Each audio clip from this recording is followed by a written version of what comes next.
Hi guys, we are here to tell you some of the things that you might want to do for art today if you're feeling creative and you want to make something. Do you have to do art every day, Maya? No. You don't have to do it every day, but it is really fun to do art sometimes and use your brain and your imagination and your creativity and make things. So today, if you're feeling creative and you feel like you want to make something, we're going to make some things in the pond.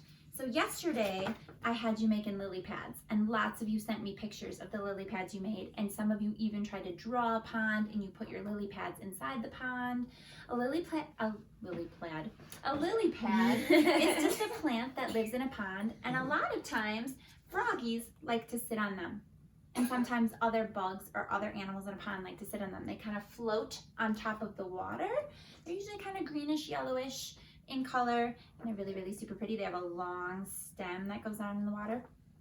So yesterday I had you making lily pads. Today I want you to make another plant that you can find in the pond, and they're called Cattails. cattails. And the reason they're called cattails is because they have this brown fuzzy part on the top of the stem that kind of feels and looks like maybe a cat's tail.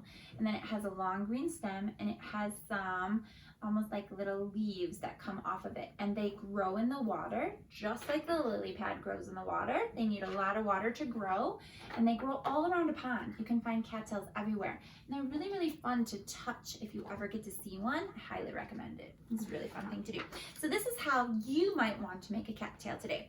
We recycle and we reuse. Instead of filling up all those garbage piles around the world, instead of throwing away our toilet paper rolls, we're going to reuse it.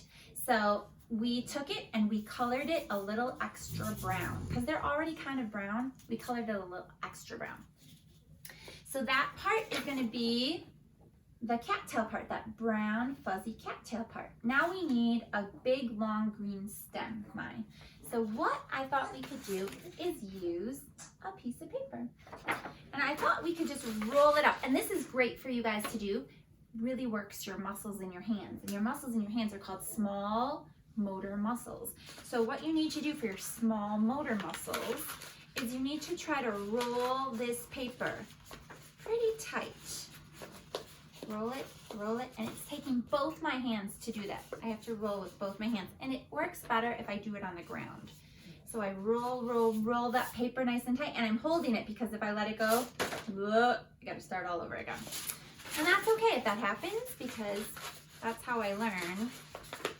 But I'm gonna roll it nice and tight again with both my hands using my small motor muscles, and I'm gonna hold it. Now, what I wanna do is I wanna use a piece of tape or glue, or I could even staple it if I have a stapler. You know what, I'm gonna use a piece of tape. And then that way, if I let it go, it's not gonna open back up again. Now, I wanna stick that stem into my toilet paper roll. And I could also tape that or glue it or staple that onto my stem. And then what I wanna do is maybe cut some strips of green paper to make my leaves. And I could tape those on too. Kind of like that.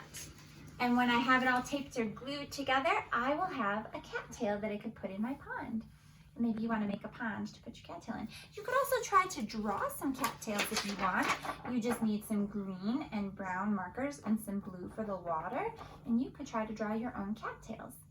So that's something you could do today. Another thing that you might want to do today is you might want to try to make a tadpole. You could definitely draw a tadpole. You could try and figure out what shape the tadpole's body is and what shape the tadpole's tail is, and you could draw a tadpole, or you could make a three-dimensional tadpole. So I took a paper plate and I colored it all green. That's gonna be the tadpole's body. And then if I wanted to, I could make some eyes on my tadpole so he can see where he's going in the water.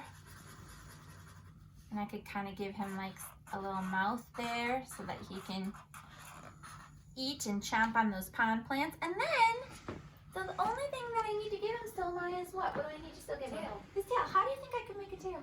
Out of paper. Yeah. that's what I'm gonna do. So what I really wanna do is, I don't know if I could just cut a tail out. So I'm gonna just take my marker and I'm gonna try to draw